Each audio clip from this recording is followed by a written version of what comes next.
Tere päevast, head raadiokuulajad, eetris on saade Kukul külas ja Kukul on külas täna inimene, kes on elanud Eestis juba päris tükk aega, aga kes ei ole sündinud siin, vaid hoopis, peaaegu et teisel pool maakera, võiks niimoodi ütelda. Tere tulemast sellesse saatesse, Justin Petrone. Tere päevast. Saatejuhiks on Liis Laidmets. Saate tutvustuses või reklaamis on öeldud, et sa oled kirjanik. Ja tegelikult sa oled päris mitu asja veel. Et ajakirjanik, muusik ja tegelikult sa tegeled ju ka kirjastuse asjadega. Nii et ainult kirjanik sa ei ole või sa tunned tänasel päeval ennast ikkagi juba nagu rohkem kirjanikuna? Ja see on raske, sest et raske öelda, mis ma olen. Ametlikult ma olen ajakirjanik.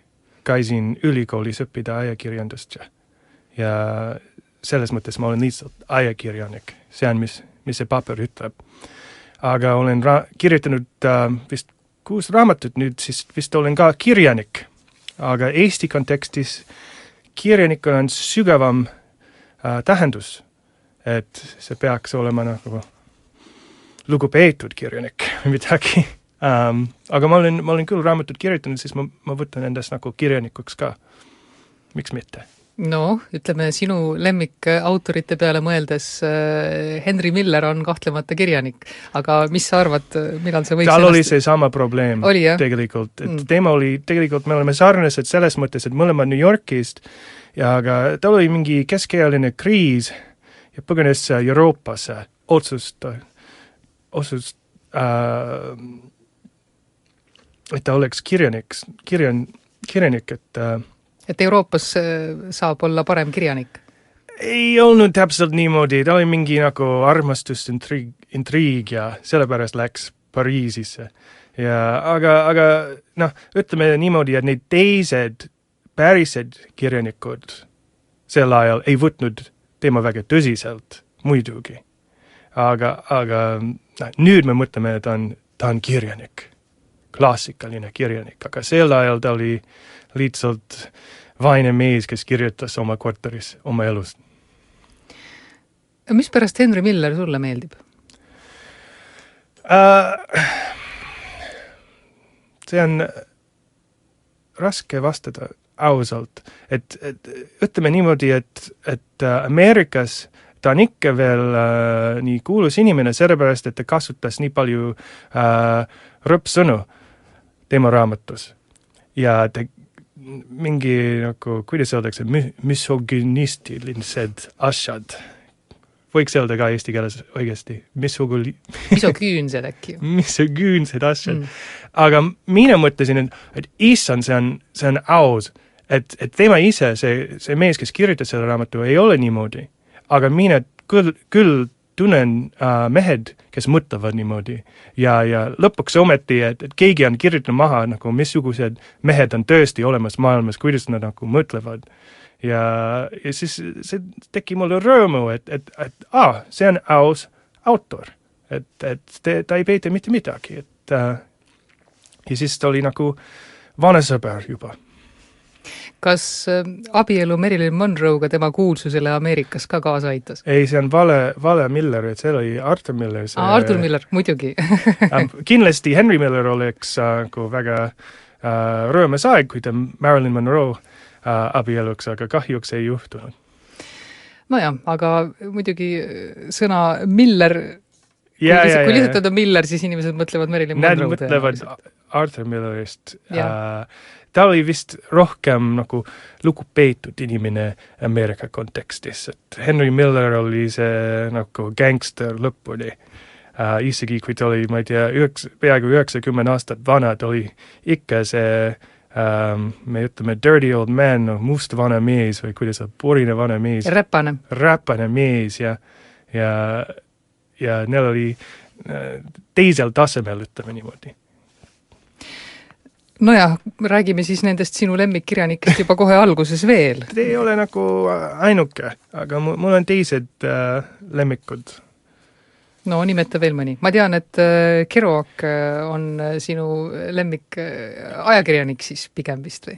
Kerouac oli ka samasugune mees, et ta tuli ka, tema oli Massachusettsist, mis on põhja New Yorkist, ütleme niimoodi, ja siis ta oli ka katolik. Tema vanemad oli Quebecist pärit ja kohe sain aru, millest ta kirjutas tema raamatutes. Et ma ei tea, miks, aga mul on mõned sõprad, kes on juudid ja neil on see sama kogemus, kui nad loevad midagi nagu raamat, mis on kirjutatud ja see autor on juud, siis nad lihtsalt kohe saavad aru, millest see mees räägib. Ja mul oli sama kogemus Kerouaciga, et vist on see katoliku side. Et absoluutselt saan aru, mismoodi ta näeb maailma ja miks ta kirjutab nendest asjadest. Et meil on samasugune perspektiiv ja põhimõtteliselt samasugune päritolu. Ja sellepärast, et kui ma lugesin tema raamatu, kui ma olin, ma ei tea, 15 aastat vana, esimene oli Big Sur ja ma hakkasin kirjutama päevikut. Nii, et vist samamoodi, et ma ei tahtnud kirjutada nagu Kerouaci, aga tema mõjutus oli minu taga. Ei olnud niimoodi, et kui ma kirjutaks päeviku, siis oleks nagu Kerouac lihtsalt, et see oli nagu suur hoogu, mis tuli minu sisse ja siis hakkasin ise kirjutama nii palju. Et ma võiks nagu teha samamoodi oma eluga. Nii et enam-vähem 15 aasta vanuselt oli sul üks mõte vähemalt, kelleks sa võiksid saada, et see on kirjanik või siis kirjutaja? Kahjuks mul oli sukine ambitsioonid oli liiga suured. Ma tegelikult tean küll, et mõned teised inimesed tahavad kirjutada. Siis nad hakkavad kirjutama ja siis nad mõtlevad, et mulle ei meeldi see.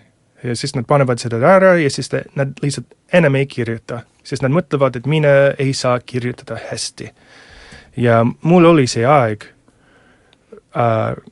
kui ma olin 15, 20, umbes seal neid aastad, et mõtlesin, et ma ei saa. Et mulle ei meeldi lugeda, mis ma olen kirjutanud. Aga siis midagi muutus minu meeles ja nüüd isegi, kui ma loon neid vanad päevikuid, kui ma olin, ma ei tea, 21, 22 aastat vana, siis ma väga naudin seda lugeda, et hästi värske ja avatud ja hea rütm on sees ja midagi muutus, nii et võtab harjutamine ka. Kui sa ütled 20-21, sel ajal sa tegelikult õppisid ülikoolis juba? Jah, ma olin Taanis. Ma läksin Kopenhaagenisse õppida pool aastaks. Nii, et ma olin 21 ja siis 22 aastat vana. Aga sa õppisid ajakirjanikuks nii, et see kirjutamise soov oli sinus ikkagi olemas? Ei olnud täpselt niimoodi. Mina olin kahjuks nagu see inimene, mul ei olnud teised huvid. Inimesed ütlesid, et mina tahaks nagu arstiks saada. Mõtlesin, et miks see nagu stressirikas töö. Nad ütlesid, et ma tahaks inimesed aidata, mis on tegelikult väga, väga ilus asi, aga mina mõtlesin, et mis siis ma peaks olema haiglas kogu aeg. Ei sobi üldse mulle või ma tahaks nagu advokaatiks saada ja mõtlesin, see on ka liiga stressirikas, kõik neid seadused peaks tundma, oskama, ma ei viitsi seda, või ma tahaks, igasugused asjad ei sobinud mulle, aga ma olin alati hea lihtsalt kirjutaja, kirjanik ja siis otsustasin, et miks mitte ajakirjandus, et mul on juba see anne, ma võiks seda kasutada, teinin raha niimoodi. Väga pragmaatiline otsus oli, et ei olnud minu soov, et saadaks nagu kõige parem ajakirjanik maailmas üldse. Lihtsalt, et kuule, ma tean, kuidas artikli kirjutama, võin seda teha nagu hästi ruttu ja miks mitte, et miks ma peaks olema mingi arst või advokaat, kui ma olen nagu sündinud kirjanikuks. Ja. Ajakirjaniku amet on tegelikult ka stressirikas. ja ma ei teadnud seda. Aga kõik need õpetajad ülikoolis ütlesid mulle, et kuulge, kahjuks hästi palju inimesed selles erialas on joodikuid. Ja mõtlesin, äge, kui mina saaksin olla ajakirjanik, siis ma võiks juua alkoholi ka kõrval. Suurepärane väljakutse. Mõtlesin niimoodi, kui ma olin 19 aastat vana, et see on nagu suur pidu siis. Ja, aga siis kahjuks hiljem ma sain aru, et see on tõde, et mingi abi ongi vaja, et sa saad edasi kirjutada mõni aega. Mõned kasutavad alkoholi, teised tarbivad muud asju. Aga see on ka stressirikas eriala küll. No peaksin siinkohal küsima siis, kuidas sina oma stressiga toime tuled? No praegu mul ei ole siukene hull elu, mis mul oli. No ma räägin sellest kogemusest Minu Eesti 3 raamatus. Et ma olin sel ajal toimetaja. Kirjutasin biotehnoloogiast hästi palju 3 artiklit nädalas ja tegelikult palju muu asju ja siis reisisin hästi palju Inglismaale, Singapuris, Pekingis, tagasi Ameerikasse, San Diego'sse, lennujaamas. See oli õudselt raske, jah. Et nii raske lihtsalt magada. Sellepärast, et sa olid joonud liiga palju kohvi. Ja siis see nagu sühkel läks ja siis lihtsalt otsustasin, ma ei tea, peaaegu 35 aastat vana, ma enam ei saa seda teha. Nii et praegu sul seda ajakirjaniku stressi ei ole? Ei ole.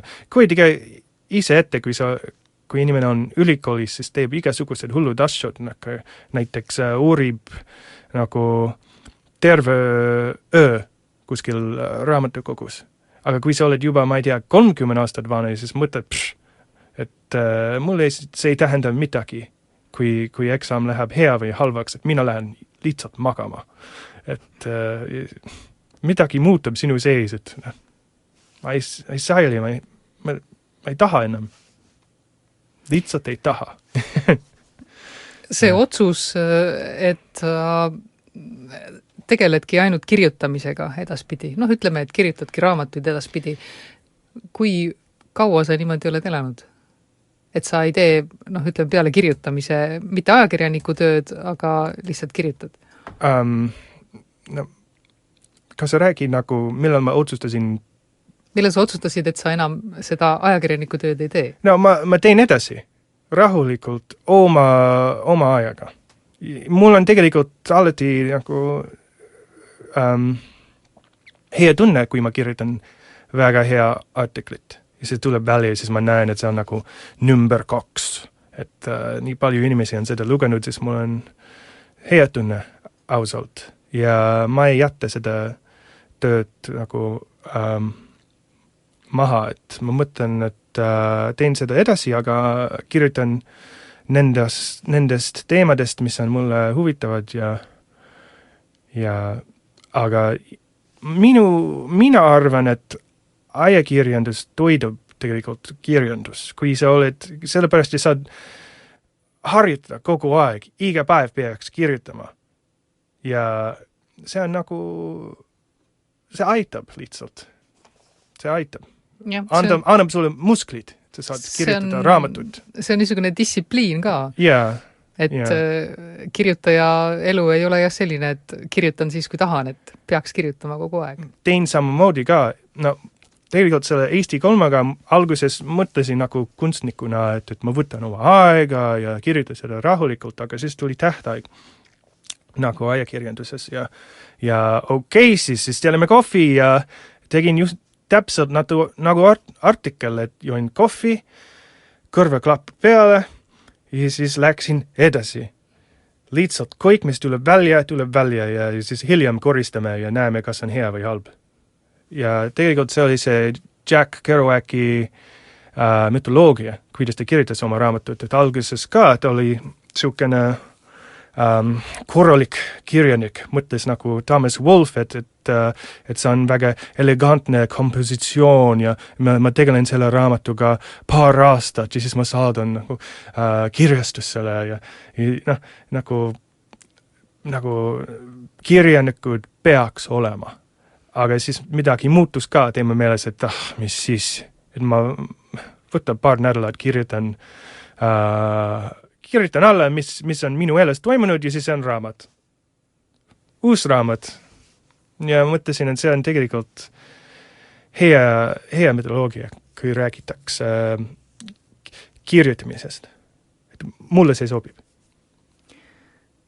Räägime nendest Eesti autoritest ka, kes sulle meeldinud on. Selles samas raamatus Minu Eesti 3 sa kirjutad Andrus Kivirähust pikalt. Jah, et Kivirähk tuli mulle ületusena. Sellepärast, et kahjuks või õnneks, aga ma mõtlesin alati, et eurooplased võtavad endast nagu liiga tõsiselt. Isegi need kirjanikud, et nad on mitte ainult, et nad on kirjanikud, vaid nad on nagu oma liit ja nagu institutsioonid ja lihtsalt, et väga tõsised inimesed. Ja siis ma mõtlesin, et kui sa oleks nagu Eesti kirjanik, siis ei saa teha siuksed naljad, nagu on teemaraamatus. Ja siis ma sain aru, et see on nii hea leid, kuldne leid, et meeskis ei võtta nagu ennast nii tõsiselt, et saab kirjutada nagu vabalt ja avameelselt ja mulle see meeldis ka ja ma võtsin seda natukene südamesse nagu eeskuju, et keegi on nagu astunud edasi natukene selle värkiga, kirjandusega. Et me ei ole, et isegi siin Vana-Euroopas me ei ole kõik vanakoolimehed, et uued võimalused on olemas ja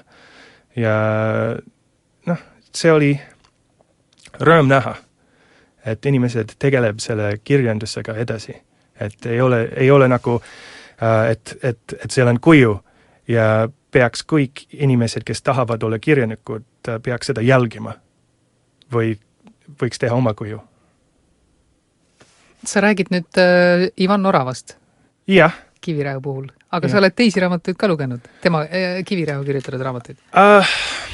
Mitte veel kahjuks, nagu mõned. Oled Orava juurde jäänud pidama? Mul on see probleem, et isegi ei saa nagu inglisekeelsed raamatud lugeda. Et 3 aastaga ja siis ma loen paar lehekülge ja kohe magan. Ja ma ei tea, kas ma peaks nagu kohvi jooma lihtsalt raamatut lugeda või teen midagi valesti, aga see on nii raske lugeda raamatut sel ajal. Aga ma sooviks rohkem lugeda küll. Lihtsalt üleüldse raamatuid rohkem lugeda? Ja, meil on nii palju, mul on hunnik. Eestikeelsed ka, absoluutselt. Tegelikult hiljuti lugesin selle Jaan Tähte raamatu, Vaikese hääl, mis oli ka mulle huvitav. Ja mul on see Fred Jussi Kivimustrid. Tal just tuli välja üks raamat ka. No seal on pilte ka palju. Ilusad piltid, aga... Jaa, on. Vaikese hääl oli väga huvitav raamat. Ja ma mõtlesin, et tal on õigus, aga midagi on erinev. Kas see on Eesti mentaliteet on lihtsalt erinev või? Ma ei saanud aru, mis see asi oli. Okei, et jah, ta räägib tõde, aga midagi on, perspektiiv on nagu tagarpidi või midagi. No võt, Jaan Tätte on elanud pikalt saare peal ja tegelenud seal nii-öelda nagu saare valvamisega, et see võib-olla muudab inimest. Jah, mul oli see tunne, ma ei tea, kuidas ta tegelikult kirjutas selle raamatu, aga mul oli see tunne, et ma olen temaga kuskil metsas ja ta soosistab mulle. Nagu, armastus on nagu tuul, see puhub ja midagi nagu sellest. Nii huvitav kogemus oli see raamat ja ei olnud hästi pikk, see oli ka mulle hea, kui räägitakse, et ma ei saa nagu hästi palju lugeda seal ajal. Jah, eks raamatute lugemisega on see häda muidugi alati, et mul endal ka on juba kogunenud selline paras kuhi kapile, mis etteheitvalt igapäevaselt mind seal vaatab, et miks sa ei loe meid. Ja kahjuks, aga vist jõuame elu lõpus, et need raamatud on lõpuks läbi lugenud. Loodame. Pikk elu on ju veel ees. Jah. läheme siit muusikajutu juurde kohe edasi, kuna muusika tegemine on olnud ka üks sinu kirg, ma ütleksin, sulle meeldib, sa ise kirjutad, ise esitad laule ja nii edasi, aga räägime sellest natuke hiljem, räägime praegu nendest lauludest, mis siin saates kõlama hakkavad. Näiteks esimene muusikapala kohe ansambrilt Jefferson Airplane. Jefferson Airplane oli bänd San Franciscost asutud aastal 1965 ja see laul on aastalt 1967 lõpus. Ja ma valisin seda sellepärast, et kui ma olin teismeline, siis ma kuulsin nende muusikat hästi palju. Ja see oli see aeg, ma ei tea, kas te ise mäletate, aga kuskil on see piir, kui sa olid 12-13 aastat vana, kui fantaasia nagu see lihtsalt läheb ära. Et inimesed poisid, tüdrukud enam ei mängi oma fantaasiaga. Muretsevad, ma ei tea, teistest poistist või tüdrukutest nagu, või nad lähevad peale või midagi, nagu, kuidas nad näevad välja spordist, koolist ja siis kõik see fantaasia lihtsalt läheb laiali kuskil mujale, kaob ära. Ja ma tundsin ka ennast, et mu fantaasia läheb ära ja see on nii korb asi ja ma tahaks seda hoida sisse. Et see on nii pühas ja nagu kuldne asi. Ja nende muusika sees oli see fantaasia, nagu teine maailm oli nende muusika sees. Ja nemad olid isegi sel ajal vanem kui mine, 20 midagi aastat vana noored muusikud ja mõtlesin, et no näe, on võimalik, et see fantaasia ei lähe ära. Et võiks minna edasi selle fantaasiaga, siukene nagu lapseliku maailma, lapsepõlve maailma jätkab ja see oli lihtsalt üks nendest lauludest, mis ma mõtlesin, oli hästi loov ja huvitav ja sellepärast ma tahtsin seda jagada teiega. Jah, sellepärast, et mõnes mõttes on see üllatav, sest ansambel on ikkagi üpris vana ju, et võiks arvata, et inimesel on lemmikud nende ansamblite seast, kes on tema nooruse ajal tõeliselt kuulsad. Jefferson Airplane seda ilmselt ei olnud. Mul on üks asi lihtsalt, et kui mina olin hästi noor, ma ei tea, 3-aastane, 4-aastane, ja siis me kuulsime nende muusikat raadios ja ema ütles mulle, et nad on Jefferson Airplane. Ja mäletan, mõtlesin, kui äge, et bänd elab lennukis. Ja ma mõtlesin, et see lennuk lihtsalt soidub ringi ja nad mängivad muusika kogu aeg. Siukene fantaasia, et see ei olnud nagu tavaline bänd, tavaline idee või midagi laiem ja see on jäänud minuga siiamaani. Väga tore, katsume kõik oma fantaasiat elavdada siis kuulates lugu pealkirjaga The Ballad of You and Me and Pooh Neil.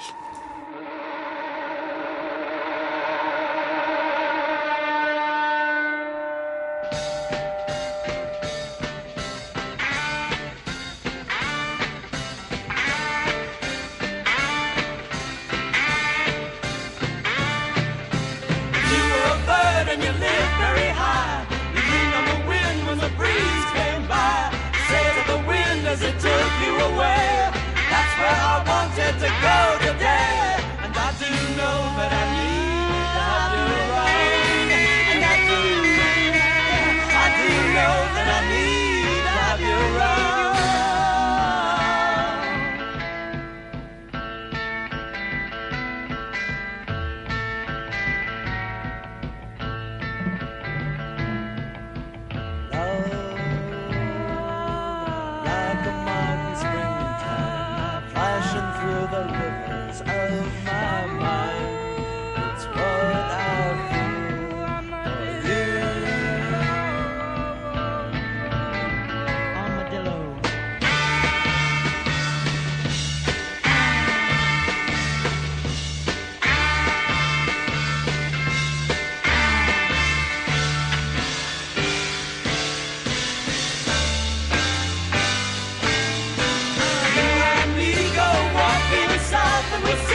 Kuku raadio külalissaade läheb edasi ja Kukul on külas kirjanik Justin Petrone, saatejuhiks Liis Laidmets.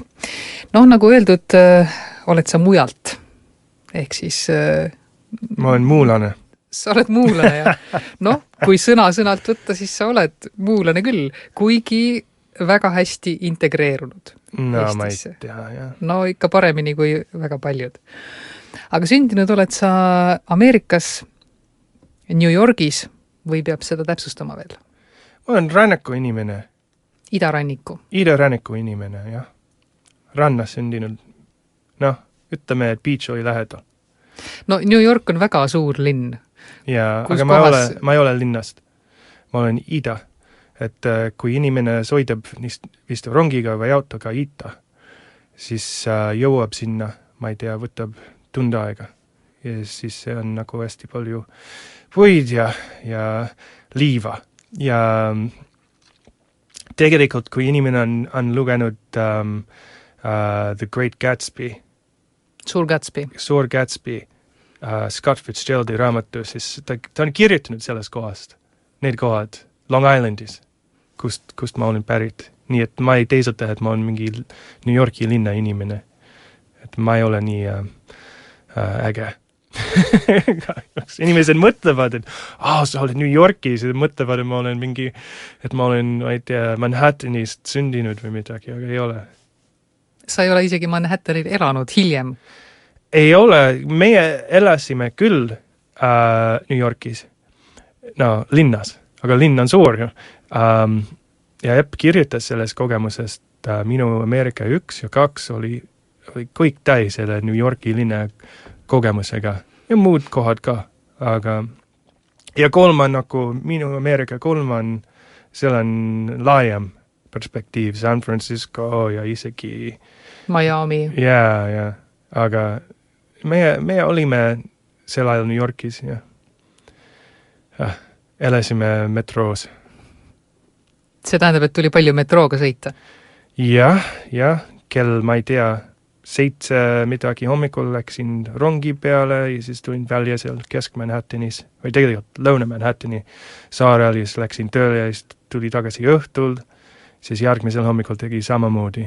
Ja mõned inimesed, see on nende terve elu, käib niimoodi rongis.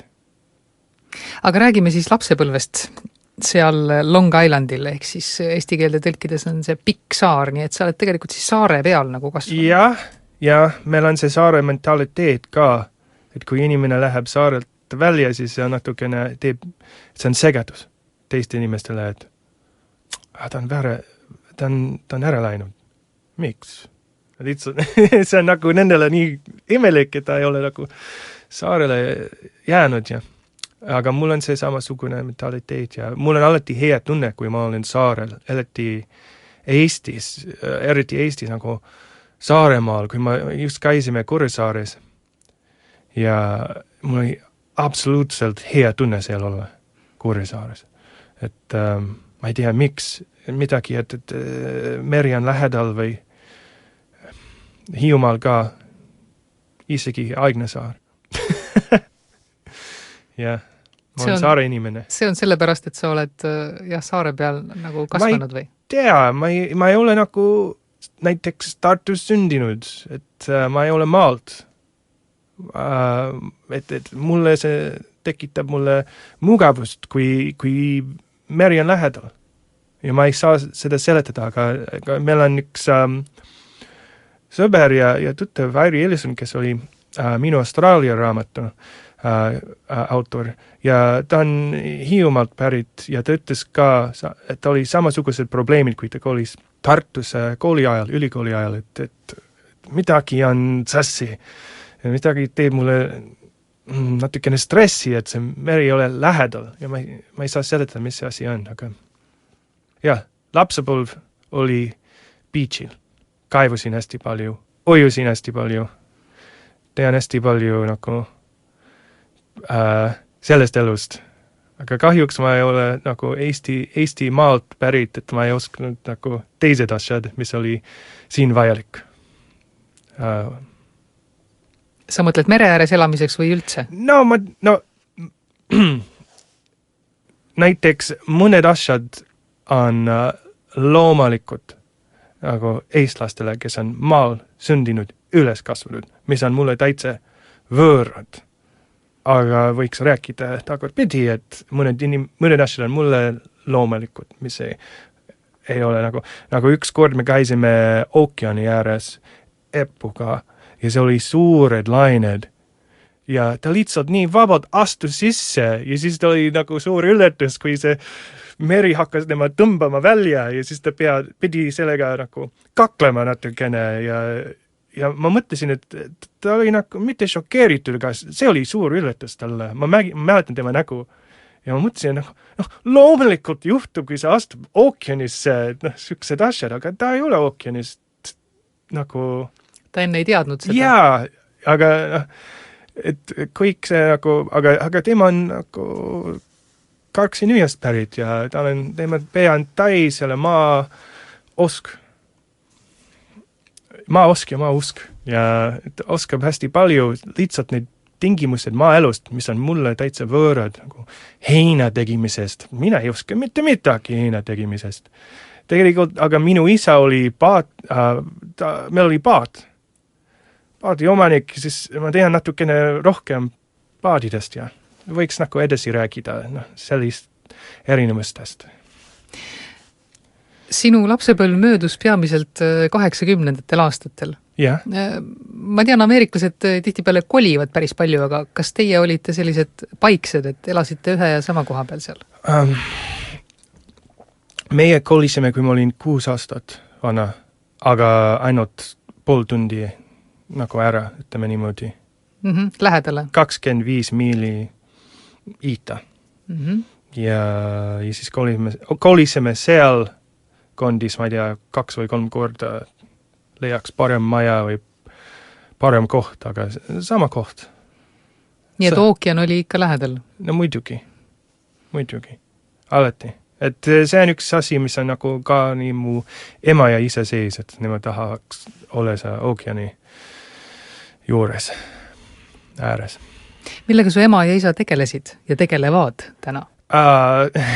Minu isa oli müüja, arvutimüüja ja mäletan, et ema ütles mulle, et su isa on arvutimüüja. Ja mõtlesin, et okei, siis ma lähen poodi ja siis müüb arvuti mulle. Mul oli see pilt meeles, aga siis ma läksin tema kontorisse, kus ta istus nagu laua taga ja ta oli telefon ja rääkis telefoniga kogu aeg. See mul teema töö, tegelikult see oli müügimanager või midagi. Ja ta teeb seda siiamaani peaaegu 70 aastat vana. Ja ta on nii andekas sellega, ma olen kuulnud, kuidas ta räägib nüüd inimestega telefonis, ajab juttu, ma ei tea, 2 tundi ja siis lõpus saab raha. Nii hea andekas müügimees ta on. Ja kahjuks ma ei saanud need müügigeenid, et ma olen see veidrik ja veider kirjanik. Aga mis siis? Ja ema oli kui lapsepõlve ajal, ta ei teinud hästi palju nagu mitte midagi. Ta lihtsalt oli kodus meiega. Ja siis, kui ma olin teismeline, otsusta ta mõtles, et ta saaks olla maakler. Kinnisvaramaakler ja siis ta on jäänud siiamaani kinnisvaramaakler. Ta on alati armanud nagu majadesse ja kinnisvara on alati olnud tema suur huvi.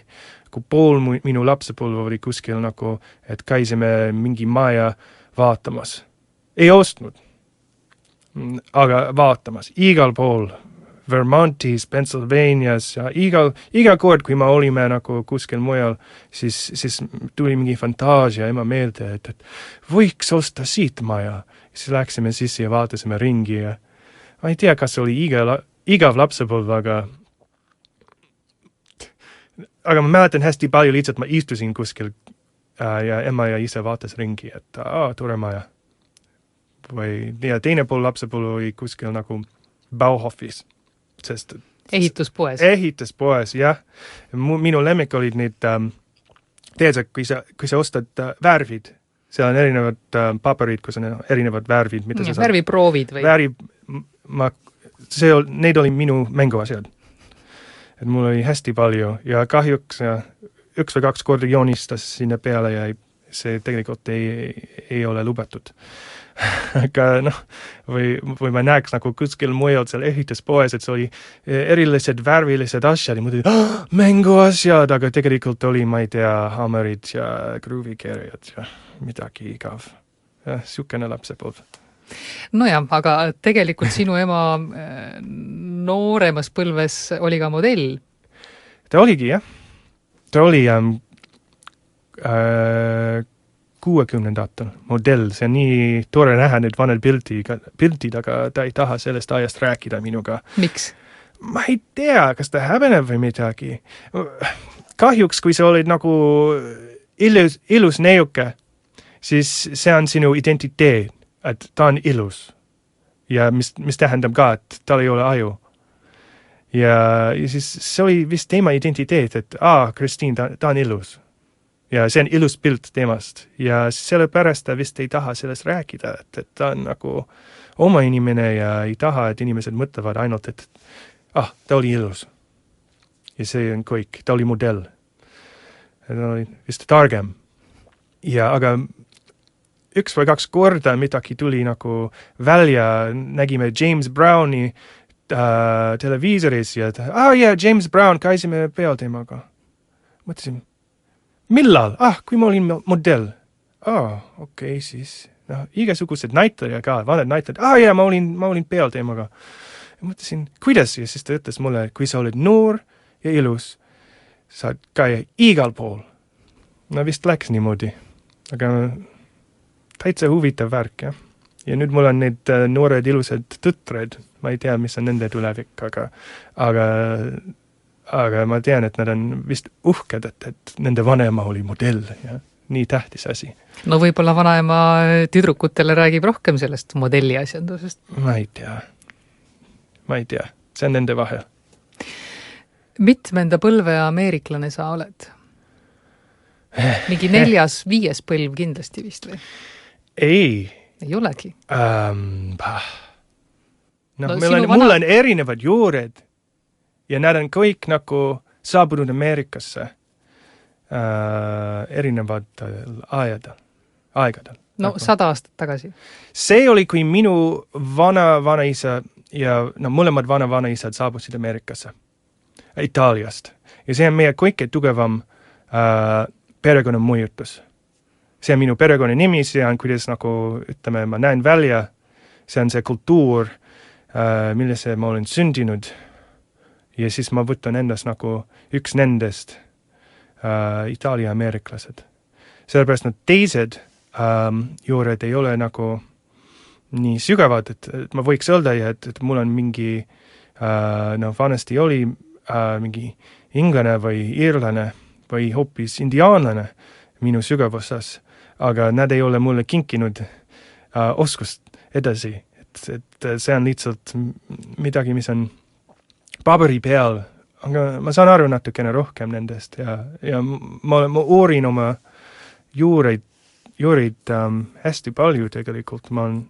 Perekond on inimene on sündinud nagu tal on ema ja isa, aga nende taga on tegelikult hästi palju inimesi. Ja kui sa uurid oma sügavasse, siis sa leiad erinevad huvitavaid trajektooriad. Trajektoorid, just.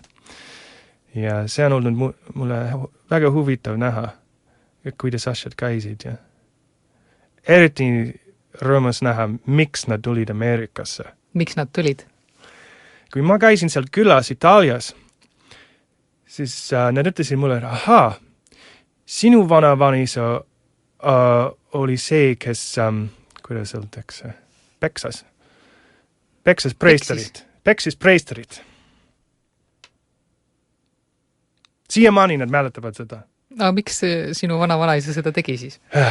Vist oli mingi pervert preester ja minu vanaisa käis kirikus tema õega ja see preester hakkas nagu perversselt suhtlema tema õega kirikus. Ja siis asjad lihtsalt läksid käest ära ja vanaisa võttis puubaton või politsei, mis asi see on? Nui siis või? Ja välja ja siis peksis preesterit. Ja pärast seda pidi Itaaliast siis ta ära läks minema. koju ja tema ise ütles talle, et kuule, kui ta oleks mingi muu mees, siis ei ole midagi, aga selles riigis Itaalias preestrid on nagu nii lugupeetud inimesed, et sina peaks minema kohe Ameerikasse. Et ma ei saa sind kaitsta. Ja siis ta läkski Ameerikasse. Aga nüüd me räägime, et tulime Ameerikasse, tahtsime nagu vabadust, iseseisvust, aga tegelikult meil oli nagu mõned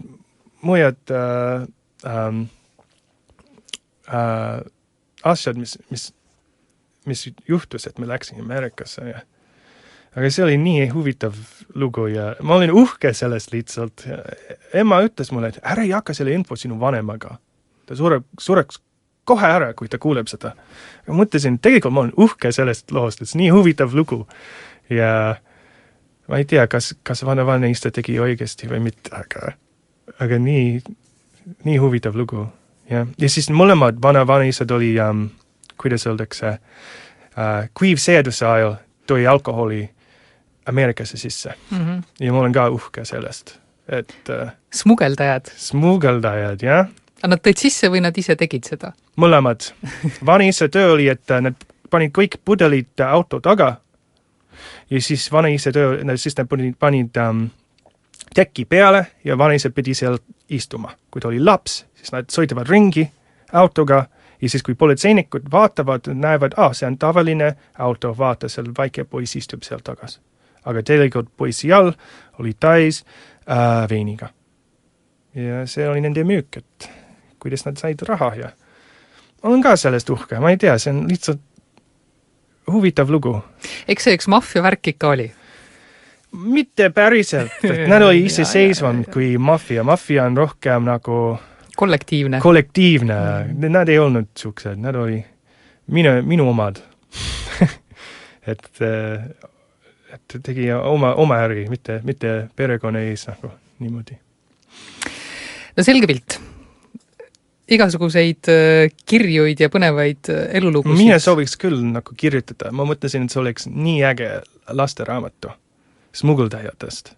Ma ei tea, kas on nagu päras või mitte, aga ma arvan, oleks hea, kui lapsed võiks õppida kuivseaduse ajast niimoodi. Aga hakka kirjutama, vaata, mis välja tuleb. Tulevikus. Ja. Aga vaadates kella selgub, et ega meil siin enne täistundi väga palju polegi aega enam rääkida. Kui Jefferson Airplane ansamblina tuleb ehk inimestele tuttav ette, siis ma arvan, et selline kooslus nagu Les Breastfeeders, seda teavad vähem inimesi. No ma valisin selle laulu sellepärast, et mul on üks romaan Montreali deemonid ja Les Breastfeeders on üks bänd selles romaanis. Nad on üks tõeline bänd. Ja see oli üks laul, mis on see romaanis, Montreali deemonid. Ja tegelikult sain hiljuti kirja üks nendest, et ta on minu romaani läbi lugenud. Mis ta arvas sellest? Ta ei pakkunud tema arvamust välja. No see peategelane on nimega Adam Cruise. Ja siis ta küsis minult, et kas sina oled see Adam Cruise või? Siis vist oli see müsteerium, et kes on see mees, kes kirjutas nii nagu huvitav ja hirmas raamatu, nagu Montreali deemonid on. Ja ma olen uhke ka sellest, et ta kirjutas mulle ja see bänd on nüüd elab igavesti, et see on selles raamatus sees. Seda küll, need, kes pole kuulnud sellest bändist midagi, saavad nüüd vähemalt kuulata ühe loo siis. Danser sur mu tombe. Mida see tähendab? Tantsi mu haua peal. Haua peal. Päris sünge laul. Pealkirja järgi. No, palun loege raamatu, siis õppida rohkem sellest värkist. Kuulame esialgu muusikat ja siis võib-olla loevad raadiokuulajad raamatut ka.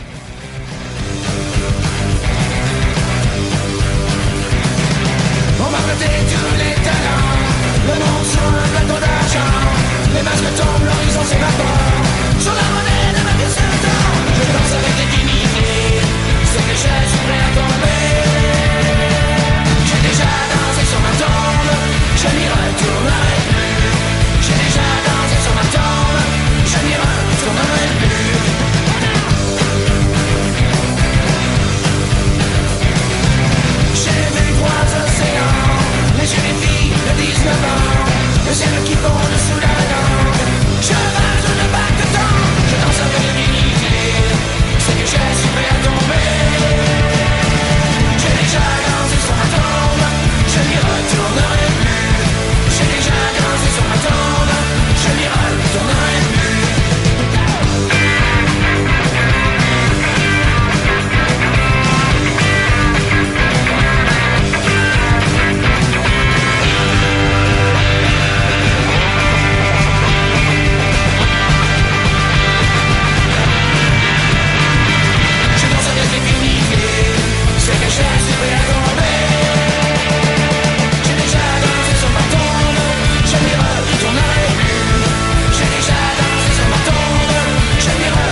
Jätkub saade Kukul külas, kus külaliseks on kirjanik Justin Petrone ja saatejuhiks Liis Laidmets.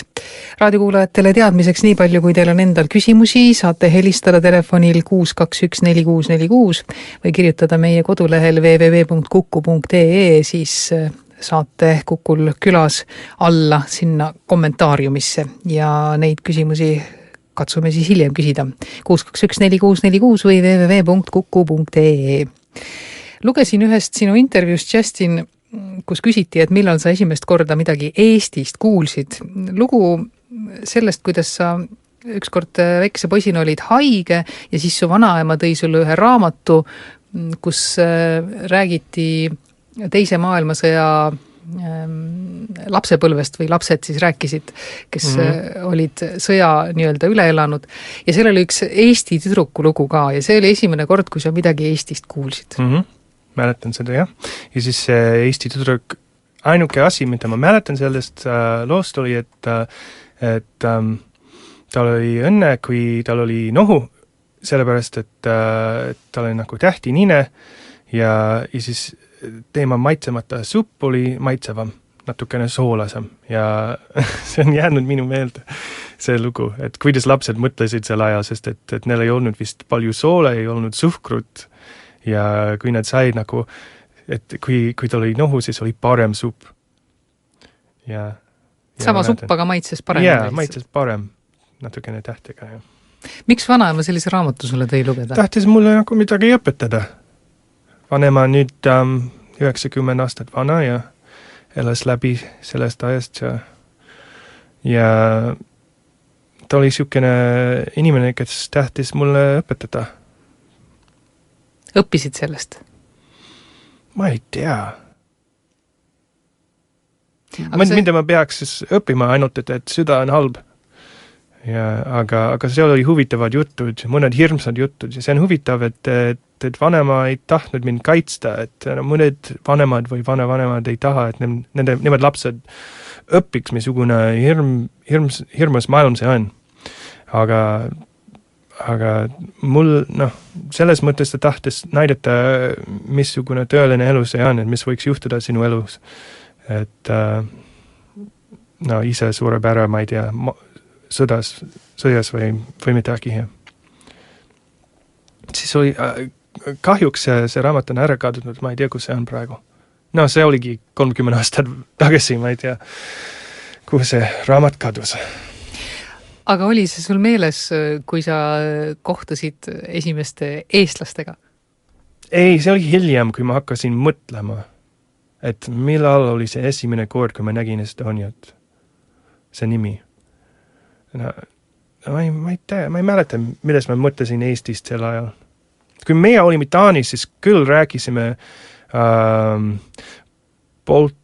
Balti riikidest ja NATOs näiteks ja me käisime seal Venemaas satkonas Kopenhaageni, siis suursaadik tuli välja ja ta ütles meile, et Balti riikid ei tohi liituda NATOga.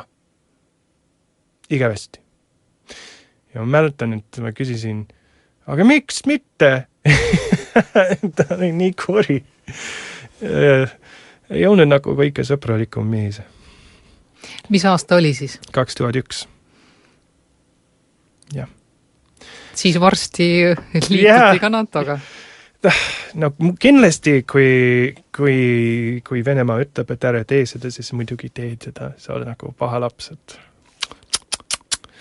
ei tohi NATOga rääkida ja siis muidugi siis suhtled NATOga.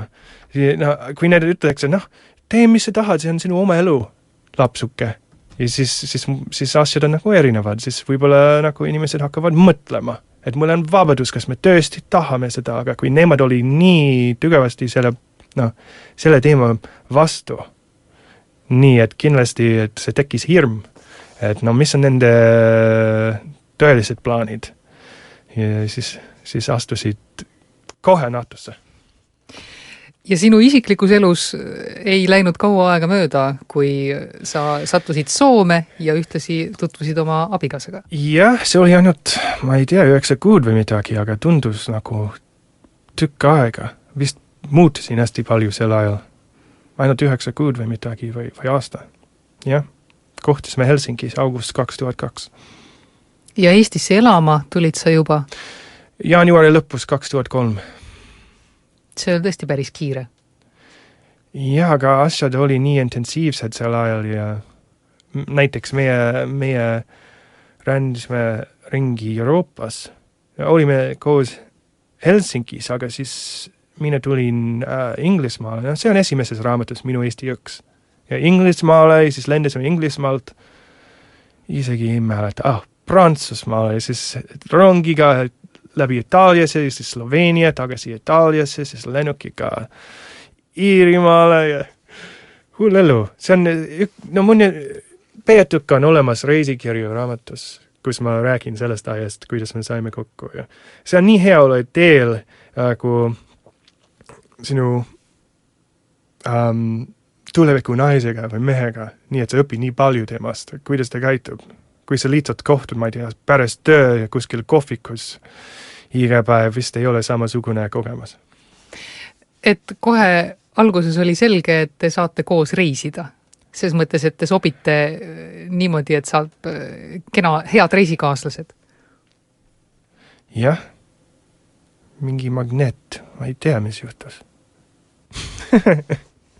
Ma arvan, et selle asi nimi on armastus. No, mõned inimesed ütlevad nimi armastus, lihtsalt sõna, aga see oli midagi sügavam kui lihtsalt sõna.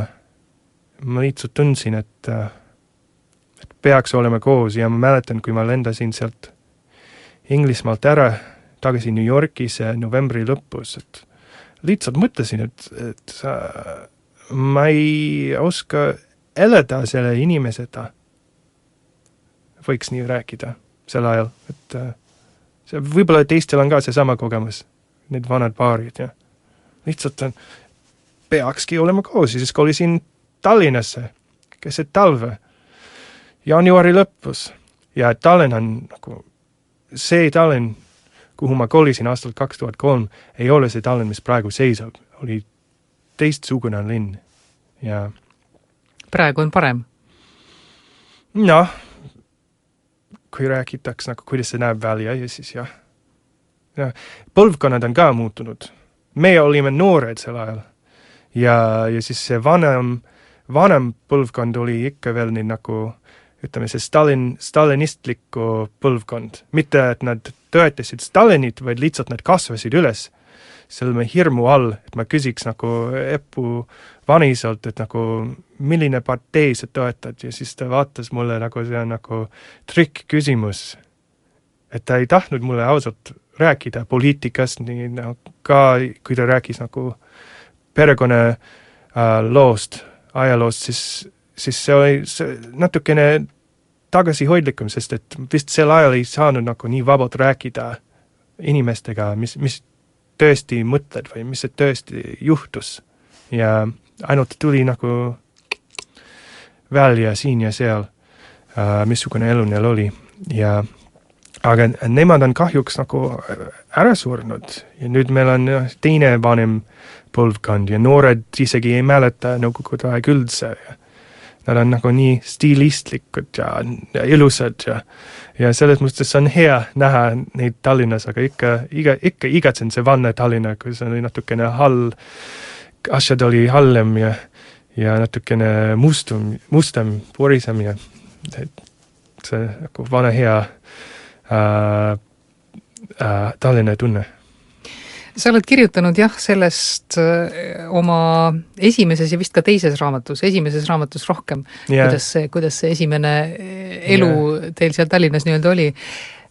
See oli igatepidi raske sinu jaoks.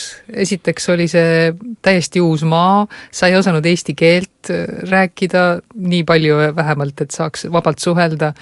Ega su vanemad ei olnud vaimustuses sellest, et sa ära kolisid Ameerikast ja nii edasi. Loomulikult, jah. Aga ometi sa jäid ikkagi? Midagi tõmbas mind siia. Ja mitte ainult armastus, või midagi suurem. No ma olen kirjutanud sellest uues raamatusse Eesti tuul, mis tõmbab, ma ei tea, Rootsi või sisse ja siis puhub neid välja ja siis toob venelased sisse ja siis ära kadunud ja teeb samamoodi inimeste eludega ja tõmbas mind sisse. ja tahtis, et ma jääks siia Eestisse. Et isegi, seal on üks unenägu raamatus, kuidas ma läksin Tartu lennujaamasse, astusin lennuki peale, et sõitaks otse New Yorkisse ja ma mõtlesin, kui kihvt, et ma lendan otse New Yorkist Tartust ja hakkasin lendama ja siis tulime üle Tallinna, et see oli Toompea ja siis lennuk läks natukene ülesse ja lihtsalt jäi kinni sinna Toompeale. Et see Toompea oli liiga kõrge, nagu mägi minu unenäos ja siis nad helistasid, kas keegi saaks nagu lennata otse New Yorkist siis Tallinnast, ei, et see lennuk on lihtsalt jäänud kinni, et seal on Toomkirik ja väga nagu muiniskaitse oli kindlasti seal, et ne ei taha, et see lennuk puutuks mitte midagi ja siis oli suur mess, ütleme niimoodi ja segadus ja ma pidin Eestisse jääma. Lennuk lihtsalt ei lähe välja ja see on nagu, miks ma peaks selle nagu vasta kaklema, et kui Eesti tahab mind, siis ma annan oma hinge üle ja vabalt ja rõõmuga. Selle aja sees, mis on nüüd siis, ütleme 12 aastat enam-vähem, olete te elanud oma perekonnaga nii siin kui seal, ehk siis Eestis, rohkem vist Eestis ja vähem Ameerikas? Jah. Asi oli, et olime siin 1 aasta ja siis kolisime Ameerikasse 3 aastaks ja siis, nagu ütlesin, see minu Ameerika 1 ja 2 oli sellest ajast, kui räägitakse EPU perspektiivist. Ja siis kolime tagasi Eestisse veebruar 2007 ja siis see uus raamat Minu Eesti 3 algab seal umbes veebruar 2007, kui kolisime Tartusse. Kas teile lihtsalt meeldib niimoodi edasi-tagasi sõita? Teete seda sellepärast, et oleks nagu mingi tasakaal perekonnas või mingid muud põhjused? See on raske vastata, mis kindlasti töö oli üks põhjus. Et ma olin siin nagu, mul oli naine, kes just sündis laps ja ma tahtsin nagu parema palka liida, mõtlesin, et küll ma olen ameeriklane, võiks otsida tööd Ameerikas, et käisin ülikoolis Ameerikas ja New Yorki on lähedal, et seal on erinevad võimalused ja miks mitte proovida seal elada ja meil oli igasugused plaanid ka, kuidas tehakse äri Ameerikas sel ajal, miks mitte võtta näiteks Eesti käsitöö Ameerikasse või midagi, igasugused mõtted. Ja siis ma ei tea, midagi muutus, et ma sain aru, et see oleks küll raske kasvada laps eestlasena Ameerikas. Ta võib küll käia, ma ei tea, Eesti maja keeltekoolis pühapäevati või midagi, aga siis see identiteet ikka kaob ära, see on nii raske, et mõned perekonnad on nii tugevad ja hoiavad seda kokku. Aga ma sain aru, et kui me jääks Ameerikasse nüüd, siis et meie laps muutub ameeriklaseks ja see on Eesti identiteet on lihtsalt ära kadunud ja see on kurbasi. Et mulle see oli tähtis, et oleks mõlemad identiteet ja siis ma sain aru, et on nii kerge mulle ameeriklane Eestis, et see identiteet nagu hoida kui eestlane Ameerikas. Ja siis tulime tagasi ja siis ta läks siia Mesipuu lasteaeda, siin õpetaja tänaval ja siis nagu kirjutasin raamatus, esimene päev ei rääkinud üldse eesti keelt kasvatajatega. Teine päev mingi segakeel. Easy wake up, it's hommik. Ja siis 3. päev see inglise keel oli juba ära kadunud ja rääkis ainult eesti keeles neid kõik nagu teiste lastega. Muutus nii ruttu. Isegi see oli hematogeeni, ma mäletan, et laps ja tema ema tuli apteegist ja laps oli seal hematogeen ja see oli need verilised tilkad suus nagu tõeline vampiir. Mõtlesin, et missugune laps mul on, sööb hematogeeni, tõesti eestitatud ja juba nagu on, aga nii maitsevad hematogeeni. Kõik su lapsed, kõik teie lapsed räägivad juba väikesest peast siis mõlemad keelt? Jah, aga ütleme niimoodi, et nad on kõik erinevad. õpivad erinevalt. Et näiteks esimene laps, Marta, tema saab väga ruttu vahetada. Puhtalt räägib. Isegi ta räägib eesti keelt mingi slängi sõnad ja ma ei saa aru, millest need lapsed räägivad. Kui nad on näiteks minu autos, ajavad juttu, ma ei saa aru, millest nad räägivad. Iga teine sõna on šukene või midagi. Ja šukene asi, eks. Ja see teine laps, et kui meie läksime Ameerikas, et tal oli probleemid, et ta ei saanud, no see räägin eelmistest aastatest, 2013 august, et ta ei saanud eesti keeles, ta ei saanud inglise keeles nagu nii hästi rääkida. Anna. Ja siis, kui meie tulime tagasi Ameerikast Eestisse, juuni 2014, sest tema eesti keel oli täielikult ära kadunud. Ja mina pidin tõlkima talle, millest inimesed räägivad. Mina.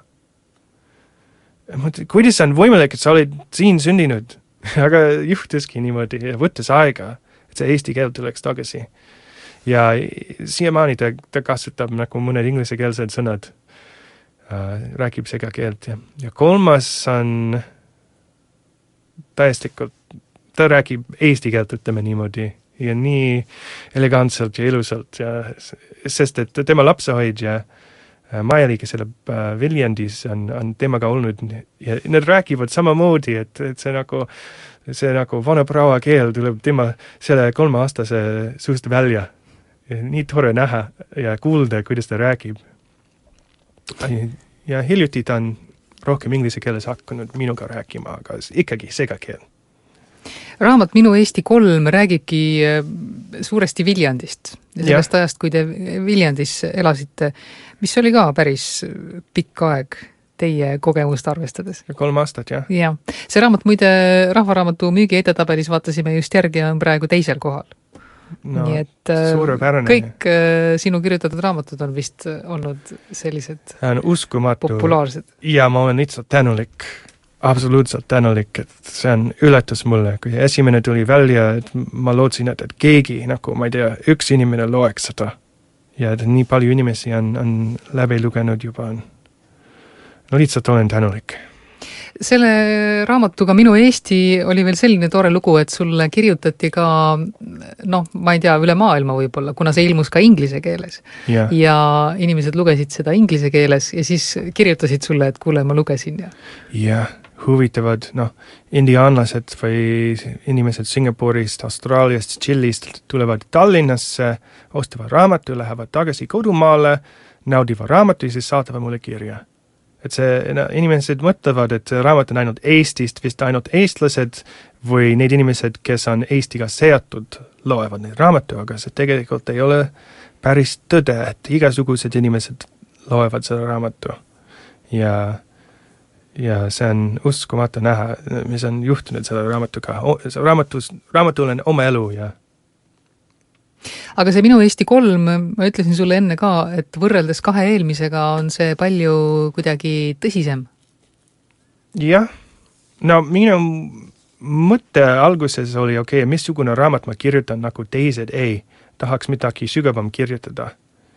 Nagu, et see oleks substants sees, et eeskujud oli see Scott Fitzgerald muidugi, see modernistliku kirjanikud 20-ndatelt, 30-ndatelt. Ta oli üks essee, The Crack Up, mis ma ei saa tõlkida eesti keelde. Ja ma lugesin sellest läbi ja ma tahtsin, et tahaks nagu kasutada samasugune perspektiivi, kui mina kirjutan oma kogemusest. Mitte, et ma kirjutaks nagu teema, või lihtsalt need dimensioonid oleks samasugused. Ja ka Ernest Hemingway memuaarid Pariisi elust mõjutas mind hästi palju ja võib-olla sellepärast, et ma tahtsin luua midagi sügavam ja mitte ainult naljad sültist. Sülti naljad, jah. Muidu, kuidas sul selle süldi söömisega on? Ei ole. Sa ei söö sülti? Põhimõtteliselt olen sülti vastu. Ei, ei tekita mulle huvi, et seal on erinevad asjad laua peal, mis on mulle ilusamad ja huvitavad, aga ma olen küll proovinud, kahjuks oli Setul pulma, meie sõbrad Marti ja Heleni pulma ajal Setumaal ja ütleme sõnaga, et ma join liiga palju Hansat, ma ei mäleta, kuidas see maitses. Aga Hansa oli hea. Hansa maitses, süldi kohta ei mäleta? Jah. No, kui võrdame Hansa ja sulti, siis midagi on kindlasti natukene kangem, tugevam.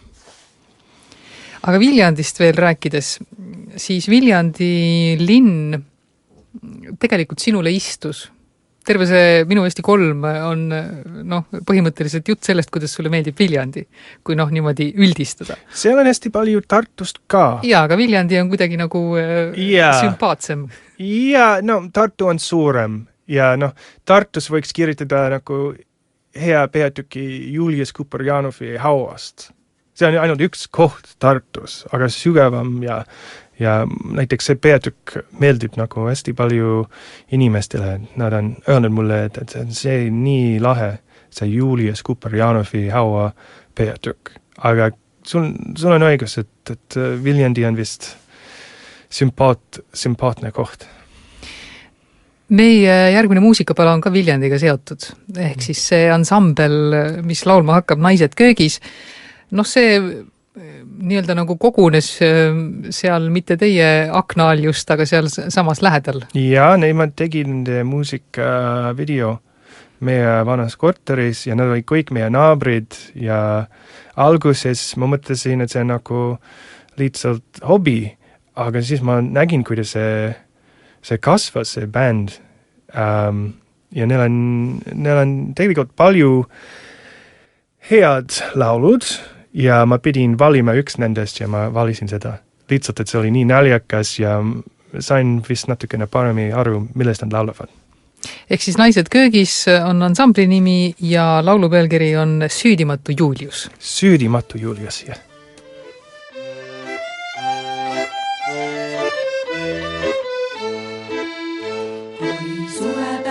Kaunis taevast pilveta, ent su purjeks seadis kodurannast lahkuma. Naasin sadamasse saatma tulin silmad vees, kibe lahkumise valu minu südames. Oma pea ma hellalt peitsin sinu rinnale, sinu armusõnad tungisid mu hingesse. Siis veel truudus mulle kinnitasid vandega, kindlalt lubades mind koju jõudes koosida. Jah, see armuvanne pealegi neid oli kaks, sai veel suudlustega kinnitatud kindlamaks. Oli hüüe siis mu embusest sind äratas, jäta tüdruk, võtta köis, nii kapten kääratas. Aga iga kord, kui tehtud sai mul päevatöö ja kui merel algas järjekordne tormiöö, sinu eest ma härdalt palvetasin koiduni, armas Jumal, võta hoida teda alati.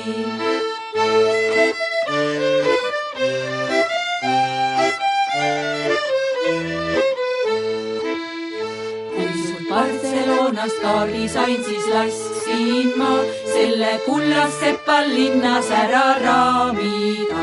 Aga tee peal mulle vastu täie vaardiga tuli naabrimari täpselt sama kaardiga. Sina truudusetu, mida mulle tegid sa, on nii raske sellest mõelda kui ka rääkida. Kullast raami sinu kaardi ümbert kiskusin, kõik su kirjad ahju põlema ma viskasin. 7 aastat olin oodanud sind koju ma, aga samamoodi ootasid vist teised ka. Kas mul armuvannet andes olid purjus, sina salalik ja süüdimatu Julius. Mind küll mitmed külapoisid olid jahtinud, aga mina ainult mere poole vahtinud. Nüüd ma küla peale trüttasin, et saaksin ma enne surma veel paar valsi tiirud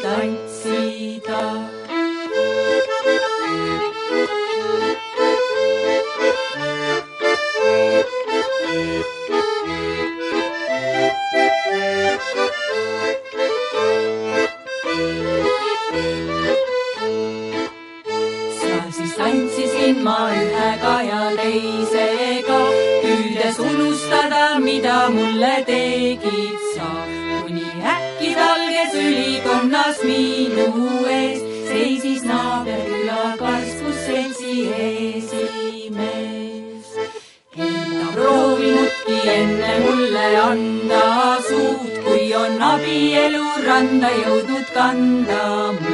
Vaata nõndamoodi headus võidab kurjust, sina saralik ja süüdimatu Julius.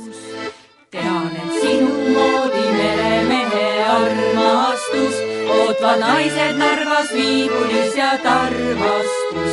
Kuid kui merikodu rannas möllab maruna, seda valu enam mina ei pea taluma. Kukul külas on Kuku raadio saate nimi, mida kuulete, ja Kukul on külas kirjanik Tšasti Petrone. Me kuulasime hiljuti või just nüüd laulu, mille üks sõnade autor on Kristiina Ehin. Ja sa ütlesid, et saite kokku, õigemini tutvusite Kristiinaga mitte mingisugustel sellistel kultuurilistel asjaoludel, vaid sellepärast, et mõlemad käisite ühes ja samas kohas suusatamas. See sinu Eesti talvekogemus ja see, kuidas sa mõtlesid, et ma õpin siis suusatama, see oli päris lustakas lugu. Ja, et ütleme, et teema käis suusatamas ja mina proovisin suusatada. Sa ikka ostsid päris suusad endale? Ja muidugi. Mul on neid veel olemas ja ma sooviks, et üks kord tulevikus võiks suusatada nii hästi kui Kristiina Šmigun-Vähi, aga veel ei ole jõudnud sinna. Sellel talvel ei olnud lund väga palju, ei saanud üldse suusatada. Ma just sain neid suusad välja ja siis lumi läks ära ja siis ma ootasin, et tuleks tagasi, aga ei tulnud. Raamatus Minu Eesti 3, siin päris lõpus, on kirjutatud ka sellest, kuidas te viimane kord Eestist lahkusite. See oli päris selline pirakas skandaal. Ühe õige kirjaniku elus peab mõni skandaal ka olema. Või võiks öelda, et see on niisugune jutumärkide skandaal või oli see ikka päris skandaal? Ma ei tea, mõnes mõttes oli naljakas skandaal, et kui saabusin Ameerikasse ja nad küsisid, missugune skandaal see oli, siis ma hakkasin rääkima selle juttu juhiloast ja mõtlesin, mis asja? Näete seal raamatus, et sõber küsis, et issand, et sa olid seal ajalehtes ja et see on nii äge, et inimesed tahavad sinust kirjutada isegi. Aga mulle see oli liiga lähedal. Inimesed hakkasid mulle saata kirju ja see on lihtsalt imelik kogemus. Ja ma olin süüdi selles mõttes, et mul ei olnud õige dokument ja tegin mõned asjad valesti. See on tõde, aga mis juhtus selle peale, et kõik need inimesed hakkasid õiendama, siis oli teistsugune kogemus ja ma mõtlesin, see on päris nagu külaelu, et kõik vaatavad sind ja kui sa teed midagi nagu valesti, siis nad kõik annavad teada, et sa oled valesti seda teinud. Et sul ei ole telefoni akulaadja autos, oi.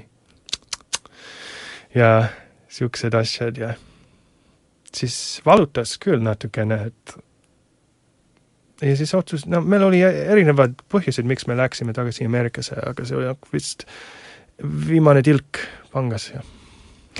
Aga te tulite sealt tagasi, ei olnud aastatki, kui olite jälle Eestis?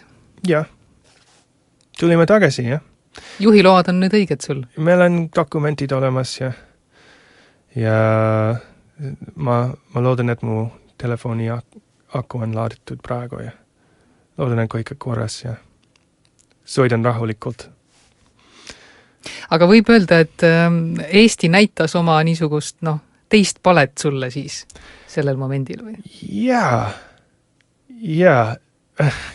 Kahjuks sel ajal mul oli see depressioon ja võiks lugeda ka sellest depressiooni ajast Montreali Teemadi raamatus, kui inimene küsib, et miks sa kirjutasid nii hirmus raamatus, et mul oli see masendav aeg, ütleme niimoodi. Ei olnud seatud, et Viljandi oli masendav koht, lihtsalt oli midagi minu sees. Ja ja vaatasime filmi sel ajal, mis oli Liibahunt. See tuli meelde, kuidas kõik need nagu kivinaulised inimesed seisasid selle nagu näitleja ringi ja vaatasid, kui ta sai peksa seal kiriku ees, et Liibahunt, ja mõtlesin, et samasugune tunne, et kui sa olid midagi nagu külas valesti teinud, et kõik vaatavad sind nagu niimoodi kivinäoga ja et neil ei ole üldse empaatia selles mõttes, aga no see oli minu depressiivne perspektiiv seal ajast, et need asjad on mõnes mõttes seatud, see küla perspektiiv, et vist vanasti oli niimoodi ja on siiamaani jõudnud, isegi kui elame selle elu, jah. Aga ometigi sa selles raamatus ka seal lõpuosas tõded, et vestluses ühe teise Eestis elava välismaalasega, et ma olen juba 9 kuud olnud paigal ja ma ei tahagi mitte kuhugi minna. Jaa, et ma olen väsinud. Et ma olen jõudnud sinna punktini elus, et ma tahaks nagu puhata natukene ja et seiklased oleks natukene vähem selles mõttes, et nagu ta ütleb mulle, minu sõber David ütles mulle, et kuule, see on hea, kui sul on kodukoht. See on hea, kui sul on perekond. Ja inimesed vaidlevad, et kus su perekond elab või miks sa elad siin või seal. Aga lihtsalt see fakt, et sul on koht, kuhu sa kuulud või kuhu elada, see on hea asi. See on fundamentaalne asi ja ma võtsin seda südamesse, et tal on õigus. Ja siis ma olen tänulik, et mul on koht, kuhu ma kuulun ja siis raamat on läbi. Ja. Vist kõigis oma raamatutes sa ikka leiad paar korda koha, kus Eesti naisi kiita, et küll nad on ikka tublid ja toredad. See oli huvitav mulle, jah. Et no ütleme ausalt, need esimesed, ma olin noorem, kuumaverilisem mees vist, ei ole nagu vist tarkaks saanud aga isegi selles raamatus olen kiitnud nagu. Et sa mõtledki niimoodi tegelikult, iga päev? Ei mõtle? See oli huvitav, et seal on üks tegelane Viljandist Kaari ja võib-olla 1 või 2 korda märkasin, et ta näeb ilusti välja täna või midagi, nagu sükene tavaline asi. Et normaalne, aga siis kui ma hakkasin kirjutama, kuidas ta näeb välja, siis ma sain, tegelikult on ilus. Selle ülitus mulle, et see raamat näitab sulle midagi, millest sa ei mõtle. Ei ole niimoodi, ma mõtlesin, et ta on ilus naine ja siis kirjutasin maha. Lihtsalt hakkasin seletama, kuidas ta näeb välja ja siis, ta on ilus. Ja see on positiivne üllatus mulle. Ja Epp ka, kui ma kirjutasin, mis ma tõesti mõtlesin, kui ta tuli nagu tänaval minu juurde, kui ma nägin teda, mis tõesti juhtus minu meeles, et ma mõtlesin, et issand, kui nagu sugune naine ja et kogemata oleme nagu abielunud ja see on minu lugu Eesti naistest. Nad on huvitavad, aga samal ajal nad võiks olla nagu kuidas öeldakse, rangsed ka natukene. Ranged, jah. Et nad on ikka, mõned on taluniku naised ja korraldavad asju ja pragmaatiliselt, et kaatas on katki, parendame. Meie kodulehel on tulnud tore kommentaar meie saatele, kus soovitakse sinu perekonnale edu, rõõmu ja õnne ja võiks öelda, et tegelikult eestlased mõtlevadki nagu, ei mõtlegi sinust nagu eraldi üksinda, vaid mõtlevadki sinust ja Epust nagu koos, et te oletegi nagu koos avaliku elu tegelastena, te moodustate kahekesi nagu ühe isiksuse. Jah, meil on mõnes mõttes avaliku elu, aga meil on ka oma privaatsus ja valime, mitte me jagame nagu teiste inimestega, mitte me ei jaga nii, et meil on nagu oma reaalsus, siis see raamatu reaalsus, mis on äge. Eriti kui teil on fantaasia, nagu meil on, tahtsin lisata, kui ma esimene kord kohtasin selle naisega, siis ma märkasin, et tal on ka see samasugune lapseliku fantaasia, nagu mul oli siiamaani. Ja see oli ka üks märk, et võib-olla elu oleks huvitavam teemaga. et me näeme maailma samasugude silmadesse läbi välja ja mis ma tahtsin lisada, tema lasteraamatud on ka täis selle fantaasiaga, isegi nagu pisikesed asjad, nagu Kinkin sulle joa just tuli välja ja kõik need meie perelood, Leina Peinar, Anna Hambad, Marta Varbad, kõik need raamatud on täis selle lapseliku fantaasiaga, küll need on lood meie lastest, aga tema märkas neid asjad ja kirjutas neid nii ilusti maha ja mulle ta on nagu väga hea partner selles mõttes. On küsitud sinu enda keelekasutuse kohta ka, et kas sinu inglise keel on mõjutatud eesti keelest? Meil oli probleem selle raamatuga, minu eesti kolm. Et ma kirjutasin seda segakeeles. Et seal oli, näiteks seal on mõned asjad, mis ma tean, et see on näiteks astelpaju eesti keeles, aga ma ei tea, mis see asi on inglise keeles. Nii et ma peaks uurima. Aga kui ma kirjutasin raamatu, siis lihtsalt panin astelpaju sisse. Ja siis vaine toimetaja Epp tuli tagasi ja ütles mulle, kuule, et neid nagu sakslased, kes tulevad siia laivaga, ei oska öelda, mis on astelpaju, ja siis me peaks muutma kõik neid kohad tagasi inglise keelte. Siis oli nagu nii palju tööd talle ja ta tegeles nii hästi palju selle raamatuga, selle värkiga, sellepärast, et mul oli see nagu segakeel või jah. No need olid asjad, millega sa ei olnud Ameerikas siis kokku puutunud lihtsalt või? No esimene asi, mis mul meelde tuleb, on murakad. Murakad, jah. Ma ei teadnud, mis nemad olid. Ja no mõned kohad, kus inimesed rääkisid minuga, siis ma panin nende laused eesti keeles. Näiteks seal on üks koht, kui ma lähen esimene korda Viljandi kohvikusse ja tellin kohvi, kirjutasin terve dialoogi oli eesti keeles, kui ma kirjutasin seda, sest ma mäletasin, et need laused, mida ma kasutasin, ja siis me pidime tõlkima tagasi inglise keelde, sest et ma tegin, see oli vigu. Ma olen sükene imelik inimene, aga ma arvan, et teistel on see sama probleem, ükskord läksin. Mul on üks sõper Stuart Johnson, kes on koomik, kes räägib ka eesti keelt päris kenasti. Ja ma mäletan, et ta rääkis ühes kohas kuskil maal, et they had the best maakivisein, or the most beautiful maakivisein or something. Ja mis on nagu sega keel, et maakivisein. Et ma mõtlesin, aga Stu, ma arvan, et see on nagu stone wall. Maakivisein on eesti keeles. Aga maakivisein nagu tundub nagu parem. Et ma võiks, ma ei tea, et see on juba teema sees. Need sõnad ei ole lihtsalt on-off switch, ei ole olemas, et lihtsalt inglise keeles ja nüüd eesti keeles, aga kui ta nägi seda, et ta mõtles maakivisein ja mitte stone wall või midagi. Ja minu sõber Elias, kes on ka selles raamatus Rootsi rändkokk, tema ka, me räägime nii rootsi kui inglise kui eesti keelt koos. Rootsi keeles joome kohvi on skalvifika, ja hiljuti käisime seal, et ma ütlesin, et let's fika ourselves hulluks. et joome nii palju kohvi, et lähevad hulluks. Ja. Et see oli 3 keelt ühes lauses, nii rootsi, inglise kui eesti keelt. Me oleme suksed veedrikud. Ma ei tea, kes me oleme. No te olete lihtsalt Eestis elavad välismaa mehed. Jah.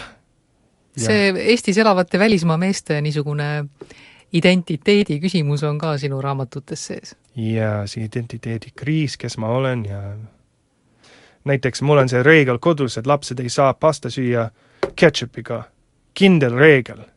Ja siis ma olen ise natukene range, et ei tohi. Ja siis nad ütlevad, miks kõik teised söövad niimoodi ja ütlesin, aga mitte meie majas. Me oleme itaallased, ei söö pasta ketchupiga. Millega itaallased söövad pastat? Ma olin kastaga, muidugi. Ketchup ja nad ei ole samasugune asi, mis tuleb nagu pudelist välja ja see, mis on tehtud nagu võtta pool päeva teha.